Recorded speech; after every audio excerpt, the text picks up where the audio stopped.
Praise the lord. ఇది Calvary శిలువను గూర్చిన ప్రాముఖ్యమైన వార్తపై క్లుప్తమైన సందేశం.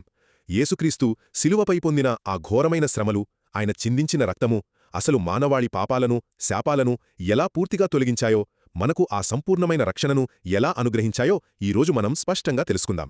మొదటిగా గెత్సెమనే తోటలో ఆయన ప్రార్థన మరియు ఆయన నిర్దోషిత్వము గురించి ఆలోచిద్దాం. ఒక్కసారి ఊహించండి, మనం ఎప్పటికీ తీర్చలేనంత ఒక పెద్ద అప్పు చేశామనుకోండి.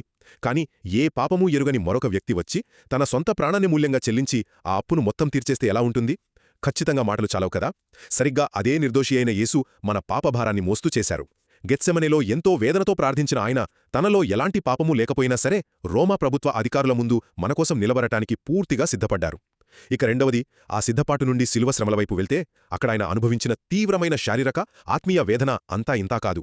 ఆయన తలపై ముండ్ల కిరీటాన్ని గుచ్చినప్పుడు చిందిన ఆ పవిత్రమైన రక్తము ద్వారానే కదా ఈరోజు మనకు అద్భుతమైన స్వస్థత, పాపక్షమాపణ మరియు తరతరాల శాపవిముక్తి కలిగాయి. మూడవదిగా, ఈ రక్షణ కార్యం సంపూర్ణమవడం. ఈ క్రమంలో మనం యోహాను సువార్త 19వ అధ్యాయము 30వ వచనమును ఖచ్చితంగా గుర్తుచేసుకోవాలి. అక్కడ యేసు ఏమన్నారో తెలుసా?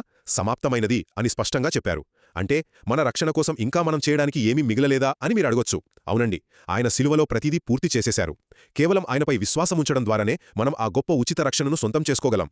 ఒక మాటలో చెప్పాలంటే, కల్వరి శిలువలో యేసు అర్పించిన ఆ మహాబలి మనకు శాపవిముక్తిని, స్వస్థతను, నిత్యజీవాన్ని ప్రసాదించిన దేవుని అపారమైన ప్రేమకు అంతిమ నిదర్శనం అనడంలో ఎలాంటి సందేహం లేదు. మరింత ఆత్మీయ సమాచారం కోసం మా ఛానల్ని ఫాలో అవ్వండి మరియు దేవుని వాక్యాన్ని మీ స్నేహితులు, కుటుంబ సభ్యులతో పంచుకోండి.